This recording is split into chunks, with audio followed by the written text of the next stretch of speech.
Pourquoi? Pourquoi? Pourquoi m'arrive-t-il tout cela? Pourquoi? Pourquoi? Pourquoi dois-je raconter mon stray de terreur? Bonjour, bienvenue dans le stray de terreur. Je suis toujours Mia et bienvenue dans Maman Galère. Aujourd'hui, je vais vous raconter l'histoire d'une femme qui a vécu des moments tragiques de sa vie. Elle a voulu partager ça avec nous pour les jeunes filles plus tard. Place à l'histoire. Soyez indulgents avec moi, en ce moment j'ai vraiment des problèmes de respiration. Donc je fais cette vidéo car ça me tenait vraiment à cœur de raconter l'histoire de cette dame. Écoutons ce que cette dame a à nous dire. Je n'appelle pas ça un époux. Ce n'est que avec le recul que j'ai compris que c'était un viol. Je m'appelle Tina, j'ai 64 ans aujourd'hui. J'ai décidé de témoigner pour toutes les femmes qui restent dans une relation violente, pour les gens ou pour la famille. Chez mes parents, j'étais une Cendrillon, des temps modernes. Je n'avais que 17 ans et lui 22 ans. C'était mon prince charmant. Je vivais à Paris et lui à Lille. Il était pompier. Je l'ai rencontré lors d'un mariage religieux. Il était venu vers moi car je lui plaisais. Il voulait simplement s'amuser. Et comme il a vu que je n'étais pas de celle qui se laissait faire, il a commencé à tourner autour de moi. Pour moi, c'était un homme, rien de plus. Quelqu'un qui allait m'aider à m'échapper de ma prison dorée. À ce moment-là, je ne pensais pas que j'allais rencontrer mon bourreau. Le prince de Cendrillon était devenu diabolique. Il voulait à tout prix que je couche avec lui, mais j'avais mes principes. Il commença aussi à dévoiler une jalousie maladive. Il ne fallait pas qu'un garçon m'approche. Il ne fallait pas qu'un garçon me dise bonjour. Si je m'apprêtais, si je me faisais belle, il disait que c'était pour plaire à d'autres, que j'avais des grosses fesses et que je faisais en sorte d'attirer les hommes. Je devais supporter, je ne pouvais pas retourner en arrière, car les coutumes sont très difficiles et à cette époque-là, j'avais peur de perdre ma tête. Le jour du mariage, j'étais heureuse d'être enfin Madame quelqu'un. Les noces étaient magiques. Je pensais que les querelles étaient passagères. Après le mariage, fini les traditions. Je suis tombée enceinte 3 mois après le mariage. L'accouchement était dur et long. J'ai dû accoucher à la maison car monsieur ne voulait pas que j'accouche à l'hôpital. Cette nuit, mon fils est mort-né. À ce moment-là, c'était les humiliations. Ça allait crescendo. J'avais honte de ce que je subissais. J'avais peur d'en parler. Les coups, les gifles, les coups de poing, les coups de pied au pied du lit pour que je me lève. Il voulait que je reprenne le travail pour pouvoir subvenir aux besoins de la maison et l'aider pour les factures. Quand j'ai repris le travail, les coups ont cessé. Monsieur était devenu un mari aimant, un mari tendre. Je pensais encore à ce moment-là que c'était des crises passagères. Quelques années plus tard, je mis au monde un petit garçon que j'appela Yacine. Il a commencé à le frapper à l'âge de 1 an. À 6 ans, il devait rester avec son père. Un jour, la violence envers lui était tellement cruelle que j'ai cru que j'allais mourir. Je suis allée porter plainte à la police. Et cette phrase qu'ils m'ont dite restera à jamais gravée dans mon cœur, dans mon âme. Ils m'ont dit, Madame, on ne peut rien faire pour vous. Tant qu'il n'y a pas de mort d'homme, on ne peut rien faire pour vous.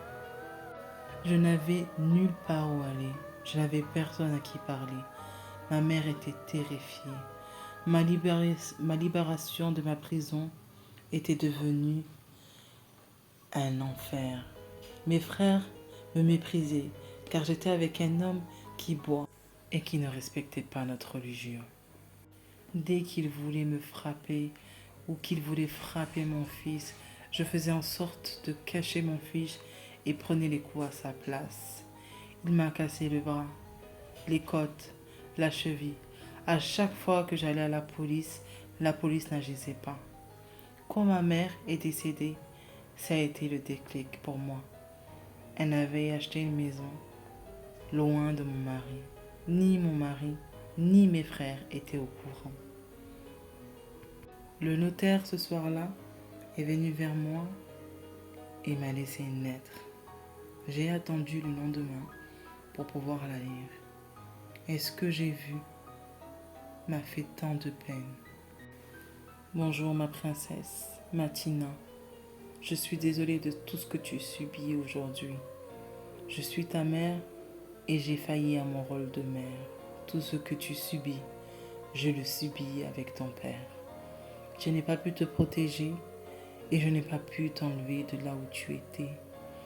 Donc avant de partir, j'ai fait en sorte de construire un cocon doré pour toi et ton fils. J'espère que tu ne m'en veux pas. J'espère que tu m'aimeras toute ta vie. Pardonne-moi, ma princesse. Je laisse les clés et les papiers de la propriété. Tout est à ton nom. Tu peux partir maintenant. Vis ta vie et sois heureuse. En lisant cette lettre, mes émotions étaient mélangées entre des larmes de joie et des larmes de tristesse. Car ce que je subissais, ma mère l'avait subi elle aussi. Ce soir-là, il n'a pas eu de respect, ni pour ma défunte mère, ni pour ma tristesse. Il m'a battu, battu, battu. On dirait que le fait qu'il me frappait l'excitait. Puis ensuite, quand il avait terminé de me frapper, il m'a violée. Il me dit que c'était le moment d'avoir un autre enfant, car un fils n'était pas suffisant. Ce soir-là, j'avais pris ma décision. Quand monsieur partira au travail, je m'en irai en laissant toutes ses affaires avec mon fils, là où ma mère avait acheté la maison. Il est parti au travail à 7h30 du matin. J'ai bien attendu jusqu'à 8h. J'ai habillé mon fils. Je me suis habillée. J'ai regardé à droite, à gauche. Je n'ai pas pris ma voiture ce jour-là. Je n'ai pas pris les clés. Je n'ai rien pris avec moi. Juste la lettre de ma mère avec les papiers de la propriété, les clés de l'appartement ou de la maison. À ce moment-là, je ne savais pas où j'allais. Et le billet de train que le notaire avait acheté pour que je m'en aille. Arrivé à Nice, j'ai vu une grande maison, une belle maison. Il m'a fallu quelques temps pour pouvoir me remettre de mes émotions. J'étais entre la terreur et l'euphorie. Un mois plus tard, je demanda le divorce. 3 mois plus tard, j'apprends que j'étais enceinte de ma petite princesse. Je pense que le fait que ma mère ait écrit cette lettre et a pu acheter une maison pour que je puisse partir a sauvé la vie de ma princesse.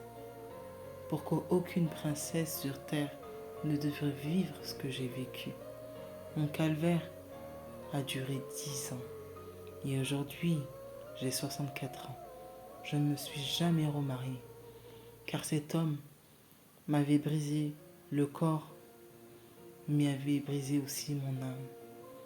Et je n'avais plus jamais confiance à aucun homme sur terre. Coucou, j'espère que vous avez aimé cette histoire. Laissez en espace commentaire ce que vous en avez pensé. N'oubliez pas de lâcher des likes et abonnez-vous pour ceux qui ne sont toujours pas abonnés. Pour ma part, je vous souhaite le meilleur. Au revoir.